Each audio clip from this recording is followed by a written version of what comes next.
Selamlar hepinize. MSI 2025'in ilk ön değerlendirmesiyle yeniden sizlerle birlikteyim. Bugün play-in takımlarından bahsedeceğiz. Aslında ana planım Doğu ve Batı olarak bölmekti ama sonra dedim ki o turnuvanın oynanış sırasında önce play-in var, sonra ana grup aşaması var. Ve gene aynı sayıda takıma bölünüyoruz. Yani Doğu Batı yapsam da 4 ve 6 diye bölünüyorlardı. Play-in ana grup yapınca da gene 4 ve 6 diye bölünüyordu. O yüzden önce play-in takımlarını değerlendirelim. Kimler geliyor diye. Bir sonraki bölümümüzde de ana grup takımlarına değerlendireceğiz. Şimdi play'inde kimler oynuyor? Onlarla bir başlayalım. G2 ve Furia eşleşmemiz var burada. Play'inin ilk aşamasında bir de BLG ve GAM arasında bir eşleşmemiz olacak. Tabii ki bu bir eleme maçı. Yani burası eleme turu aslında. Burada birkaç tane seri oynanacak ve buradan iki takım ana gruba kalacak. Play'inin içerisinde. Tamamen best of five buradaki seriler. Önce G2 Furia ile karşılaşacak, ardından BLG GAM'la karşılaşacak. Yenilenler ve yenenler bir arada oynayacaklar. Totalde 2 tane win alan, yani 2-0 2-1 olanlar üst tura çıkacak. Basit bir format aslında. Şimdi ilk olarak Furia ile başlayalım. Onlar çünkü turnuvanın en zayıf takımlar. LTA South'tan geliyorlar. Güney Amerika bölgesinin takımından geliyorlar. Biliyorsunuz bu sezonun başında Amerika bölgesini iki lig yaptılar. Kuzey ve Güney Amerika diye. Ve o şekilde böldüler. Ve onlar da Güney Amerika kıtasının temsilcisi olarak geliyorlar. Tamamı Brezilyalı oyunculardan oluşan bir ekip. Guigo, Tatu, Tuts, Ayu ve Jojo'dan oluşuyor. Ben izlediğim kadarıyla en beğendiğim oyuncuları Guigo. Yani genelde zaten onlar haritanın üst tarafından kazanıyor gibi gözüküyorlar ama tabii ki sürekli izlediğim bir lig değil orası. Ve sonuçta minor bir lig ve turnuvanın en küçük ligi olarak da buraya geliyorlar. Ama neticede kendi liglerinde şampiyon oldular. Şampiyonluk yolculuklarında da bu arada önce Winner Bracket'ta yenildikleri Pain Gaming'i, yani önce ona yeniliyorlar, Pain Gaming'e. Sonra Isurus Estral'i yeniyorlar. Bu arada bu ligde tanıdığınız oyuncular var. İşte daha önce uluslararası turnuva deneyimi olmuş oyuncular da var. Her takımda aslında. İşte Pain Gaming'den zaten işte Chitan'ı, Karyoke'yi, Weiser'ı falan hatırlıyor olabilirsiniz. Isurus Estral'den Samet'i, Jose Diodo'yu falan hatırlıyor olabilirsiniz. Biraz daha, ya Furia biraz daha onlara kıyasla mütevazi kadrolardan bir tanesi gibi gözüküyor ama ben oyun olarak özellikle son iki turda oynadıkları oyunlarda ya haritanın üst tarafında kurdukları baskıyı beğendim. Zaten bu şekilde çıkmış gibi gözüküyorlar. Isurus Estral karşısında da bunu yapabildikleri zaman ilerleyebilmişler. Ki onların bence ana güç noktası bu. Bu arada bir önceki turda mesela Pain Gaming serisinde bunu yapamayıp yeniliyorlar. Buradaki seride de bunu yapamayıp yeniliyorlar. Zaten kilit nokta bu gibi duruyor Furia ile alakalı. Ama tabii ki karşılarında çok zor bir rakip olacak. Onu da unutmamak lazım. D2 Esports'a karşı oynayacaklar ilk turda. Furia'dan bir beklentim var mı? Hiç yok. Turnuvanın bariz en zayıf takımı. Aynı zamanda en zayıf bölgesinin de temsilcisi. Ama neticede buraya geliyorlar. Belli bir rekabetçi oyun sunmaya çalışacaklardır. G2'nun son dönemdeki aksayan profilini falan düşününce bir şeyler yaparlar mı diye hani herkes umut ediyordur ama ben pek ihtimal vermiyorum buna. Evet, fena bir takım değiller. Bence oyun stili olarak Guigo ve Tatu, yani haritanın üst tarafı daha çok hamle yapan taraf. Ama şey, bir takımda değiller. Mesela final serisinde adam gidip Yasuo bot lane oynuyor. Bunu özellikle gösteriyorum buraya. Yasuo bot lane'i biz solo queue tier listlerimizde hep yukarı koyuyoruz, biliyorsunuz. Ya bundan çekinen adamlar değiller. O yüzden MSI'ye geldiklerinde de, MSI'de G2 serisinde de sizin beklemediğiniz sıra dışı şeyler deneyebilirler bu adamlar. Hani bunu görürseniz şaşırmayın.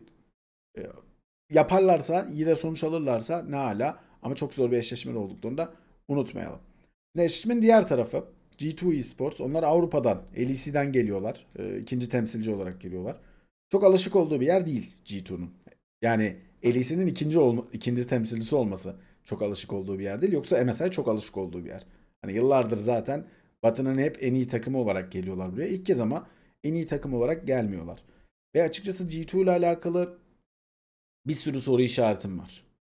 Broken Blade'in performansı çok düştü. Çok düştü yani. Asyalılarla rekabet edebilen bir top laner'dan buradakilerle rekabet edemeyen bir top laner'a dönüştü. Skumont hala o tam adaptasyonu gösteremedi bence. Ondan beklenen potansiyeli yer yer gösterdiği noktalar oldu. Yer yer bazı maçların içinde oldu ama düzenli bir performansa dönmedi bu. Caps çok dalgalı bir performansı var. Yani Hans Sama zaten tepedeki ADC'lere karşı oynarken zorlanan bir oyuncuydu. Bir de yanında Labrov'un istikrarsızlığı. Labrov hiç buraların oyuncusu değil. Ben açıkçası G2'dan çok umutlu değilim. Ama G2 turnuvaları iyi oynayan bir takım. Hani buna güvenir miyim? Hayır. Furya'yı yenmelerine güvenir miyim? Evet, orada çünkü seviye farkı da var. Ama G2'nun bu turnuvada tepedekilere arıza çıkaracak takım olması, ki genelde hani hep bu olurdu. G2 sonuçta geçmişte MSI şampiyonluğu da olan bir takım bu. Bu kulüp en azından. Ama hep Asyalılara arıza çıkarmasıyla bilinen takım. Bence şu an orada değiller. Ki playoff yolculuklarını da hatırlayalım aslında onların. İlk olarak yendikleri Movistar Koi'yi. Onlar da mesela loser bracket'tan gelen takım yine orada yendi. Ve Movistar Koi karşısında oynadıkları oyunu hatırlayalım. Seriyi hatırlayalım. İnanılmaz bir Caps performansı vardı. Yani iyi dönemindeki bir Caps gibiydi. Ama sonra final serisini hatırlıyoruz. Final serisine bakıyorum. Caps'i ortadan bir kaldırıyorlar abi. FF. Yani Caps işin içine yeterince dahil olamayınca maç bitiyor direkt G2 adına. Çünkü diğer taraflarda doğru dürüst bir üretim yok şu anda. Ne Labrov'dan öyle bir üretim var, ne Skumond'dan üretim var. Zaten böyle oyuncular da değil. Yani Labrov öyleydi bu takıma gelene kadar. Üretici bir oyuncuydu. Skumond'dan çaylak, ona bir şey diyemiyoruz gerçi. Broken Blade desen eskisi kadar iyi laning oynayamıyor falan. Bunları hep birleştirdiğiniz zaman G2'nun da durumu çok iyi değil. Ama ilk turda işte bir şansları var. Furia ile oynayacaklar ve muhtemelen de kazanacaklar. Bu tabii onlara bir momentum katar mı bilmiyorum. Ama sonrasındaki seri olası bir BLG serisi G2 adına ve o serinin çok zor olacağını düşünüyorum. O seriye de bakalım. BLG GAM serisine ne olur ne biter diye. Önce GAM'a bakalım. GAM'da kim var, ne var, ne yok diye. Zaten birçoğunuz hatırlayacaktır GAM'ı. Bizim çok sevmediğimiz bir takım Türkiye olarak. Çünkü yani uzun yıllardır bizim ya geçmişte en azından bize çok başımıza ağrıtan bir takımdı. Vietnam temsilcisi. Tabii sonrasında işte bizim o seviyelerden düşüp onların aynı şekilde devam etmesi daha da belki de motivasyonu düşürmüş olur. Ama izleyici açısından iyi deneyimler sunan bir takım. Gami Esports. Çünkü tepedekilere arıza çıkaran takım olma konusunda G2 seviyesinde olmasa da fena işler yapmıyorlar. Onların playoff yolculuğunda da onlar loser bracket'a çok erken düşmüşlerdi. Çok erken demeyeyim de görece erken düşmüşlerdi. Flying Oyster ve Talon maçının mağlubuyla oynayacaklardı. Ki o da çok güzel bir seri olmuş zaten. Tabii ondan sonrasında işte playoff'ta biraz daha istikrarlı bir kadroyla oynamanın, yani normal sezonda bu arada çift oyuncu kullanıyorlar. Yani Ares'in falan da forma aldığı maçlar var ama playoff'u daha tek kadroyla oynadılar. Biraz belki ritim bulmak için de bunu yapmış olabilirler ama o ritmi bulduklarını söyleyebiliriz. Takımın hala ana baskı noktası Kiaya ve Liva ikilisi. Yani hala bütün şeyi oradan veriyorlar. Maçı değiştirecek hamleleri. Ama Artemis bu takım için çok önemli bir parça. Onu da dahil etmeyi de biliyorlar işlerin içine. Son serilerinde de, final serilerinde de zaten bayağı eğlenceli bir maç olmuş. 3-2'lik bir serisi var. 3-2 ile mağlup oluyor final serisinde Gami Esports. Biraz ama oyunun, yani Kiaya ve Levi onların baskı noktaları evet ama Emo'yu kitlediler mi takım da kitleniyor. Öyle bir görüntü aldım ben en azından maçlarında, final maçlarında. Ee, Biraz onu kitlemeye çalışabilirler rakip takımlar ki karşılarında ilk turda BLG olacak. Muhtemelen bir sonraki turlarında da onlar Furia'yı yenecektir ve muhtemelen G2 ile oynayacaklar diye düşünüyorum. Orada da kilit noktaları orta koridor olacak gibi duruyor. Tabii iki tarafında yani hem BLG'nin hem G2'nun onlardan daha iyi orta koridoru var. Diğer taraflardan tabii ki yaratıcı bir şeyler üretmeye çalışacaklar. Bizim hani GAM'dan beklentimiz falan bunlar ama APAC Ligi, yani bu toplu kurulan lig, işte farklı bölge takımları normalde Flying Oyster ve GAM veya Talon. Ama o lig çok iyi bir rekabetçi ortam sundu takımlara. Ve sadece sıra dışı şeyler deneyerek değil, düzenli bir oyunla da kazanmaya başladı buradaki takımlar. O yüzden olaylar iyiye gidiyor, pozitife gidiyor bu ligde. Ve ben sezon içerisinde şöyle bir cümle kurmuştum. APAC Ligi ya bu senenin sonunda Worlds'te ya da en geç önümüzdeki sene LEC'yi geçecek böyle giderse demiştim. Burası bunu anlamak için çok iyi noktalardan biri mi emin değilim. Sonuçta hani APAC'ın ikincisiyle LEC'nin ikincisi oynayacak temelde. G2 her ne kadar ikinci gibi gözükmese de kadro olarak ikinci sonuçta. Buradaki oyun kalitesinin, oyun farkındalığının nereye gideceğini görmek istiyorum. Çünkü APAC Ligi o karışık lig, yani başka ülkelerden gelen takımların oynadığı karışık lig rekabeti yükseltti. GAM kendi liginde çok rahat şampiyon oluyordu. Aynı zamanda Flying Oyster ya da Talon da kendi liglerinde şampiyonluğu vardı. Bak Talon falan oynayamadı şu anda. Bu arada Talon takımı PSG Talon aslında. Sadece PSG ile olan anlaşmaları bitti. Düz Talon olarak devam ediyorlar. Yani bu kulüpler zaten hani başarılı, kendi bölgelerini yenen ve genelde uluslararası turnuvalara gelen takımlardı. Ama artık eskisi kadar kolay değil onlar adına bu yeni sistemden dolayı ve bu yeni sistem aynı zamanda alttan takımların onları zorluyor oluşuyla beraber aslında farklı noktalara da götürüyor ligin kalitesini. Şimdi gelelim Play'in son takımına, BLG'ye. BLG geçen sene LPL'in en başarılı takımıydı. 2 mevsimde kazanmıştı. MSI ve Worlds'de final oynamıştı zaten. Yani yılın en başarılı takımlarından biriydi. Bu yıl işler o kadar iyi gitmiyor BLG adına.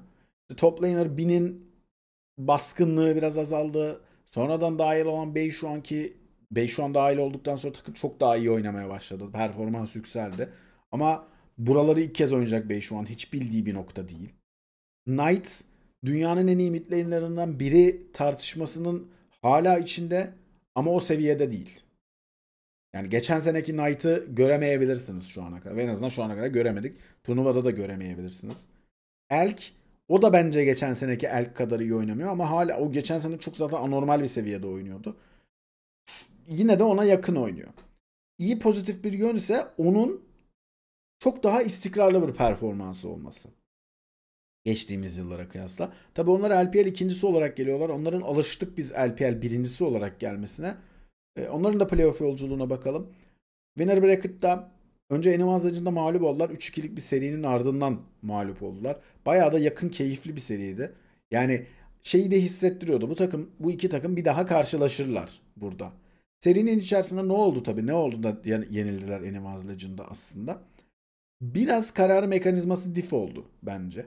Daha iyi karar veren tarafta Animals Legend ki genelde BLG'de bunu çok görmezsiniz. Yani BLG'nin karar olarak çok gerisinde kaldığını görmezsiniz. Bu arada seride yani stomplu maçlar da var. Acayip bir stomp atmışlardı mesela serinin 4. maçında. Ama 5. maçta mesela çok daha iyi kararlar veren, daha ne yaptığını bilen taraf Animals Legend'dı.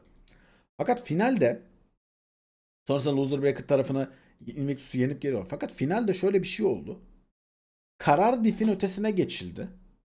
Ve orta koridorda da yenmeye başladı Animals Legend BLG. Şimdi bu soru işareti abi. Yıllardır olan bir şey değil çünkü bu. Knight'ın düzenli yenilmesi. Bu ilk kez oluyor LPL'de. Kaç senelerdir zaten Knight LPL'in zirvesinde. Bu arada yani yanılmıyorsam 4 senedir falan bütün LPL finallerinde var mı ne öyle ya 4 ya 5 öyle bir şeyler yani. Öyle saçma sapan bir istatistiği de var yani. Yine finale geldi bir şekilde. Fakat finalde Shanks ondan çok daha iyi bir performans gösterdi. Tabii ki sadece bunu Knight'a bağlamamak lazım. Hani başka yerlerden işte Tarzan'ın yaptığı ekstralar, onun üretkenliği falan bunların hepsi dahil. Hepsi cepte yani bunların.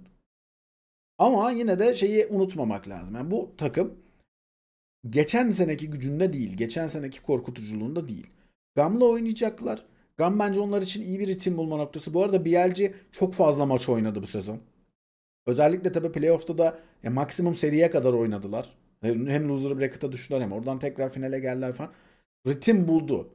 Ve takım Beichuan'la oynadıkça daha iyi de gidiyor performansı.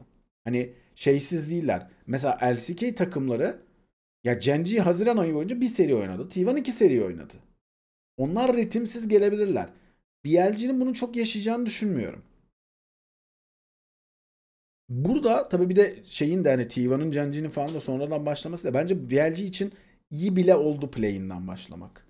Çünkü oyuncu değişikliği çok eski bir değişiklik değil. Hani Bey şu an sezonun ortasında geldi. Bey şu an geldikten sonra performans yükseldi. Onun sinerjisi, onun takımla olan sinerjisi nasıl oturacak falan. Bunların hepsini aşmak için iyi ve kaliteli maç bir de bunlar. Yani atabilecekleri en iyi antrenman tipi bu. Ben o yüzden BLG adına çok iyi olduğunu düşünüyorum play'inden başlamanın. Yani çok nadir olur bu. Ama BLG'ye yarayacak bence. Ben bu arada BLG'nin iki serisinde kazanacağını ve öyle çıkacağını düşünüyorum üst tarafa. Hala çok değerli ve çok güçlü oyunculardan kurulu bir kadro. Ama iyi practice bu. Öte yandan şimdilik seri tahminlerimi de yapayım. Ben BLG'nin Gam'ı yeneceğini, G2'nun Furia'yı yeneceğini düşünüyorum. Daha sonraki seride BLG'nin G2'yu yeneceğini, Gam'ın da Furia'yı yeneceğini düşünüyorum. Ve sonrasında G2 ve Gam karşılaşacak. İşte o serinin cevabını hiç bilmiyorum. Benim beklediğim gibi Apak Ligi gerçekten Elis'in üstüne çıktı mı? Çıkıyor mu? Çıkacak mı? Sorusuna yanıt almaya yaklaşacağımız serilerden bir tanesi. Bu direkt olarak bir seriden yanıt alamayız. Bunu bilemeyiz. Ama bir şeyler anlatacak bize. Oyuna bakış açıları, bu takımlar ne bekliyorlar, rakibine ne kadar iyi analiz ettiler, her şeyi anlatacak bize. İki takım ve iki ligin bakış açısı hakkında. Bakalım öyle bir şey olacak mı diyelim ve MSI Play-in takımları ön değerlendirmemizin sonuna gelelim. Bir sonraki bölümümüzde ana gruptaki takımları değerlendireceğim grup aşaması öncesinde ve oradaki takımlar nasıl geldiler, ne yaparlar onları değerlendiriyor olacağız. Teşekkür ederim geldiğiniz ve izlediğiniz için. Beğenmeyi, paylaşmayı ve abone olmayı unutmayın. Sonraki videomuzda görüşmek dileğiyle. Kendinize çok iyi bakın. Hoşça kalın.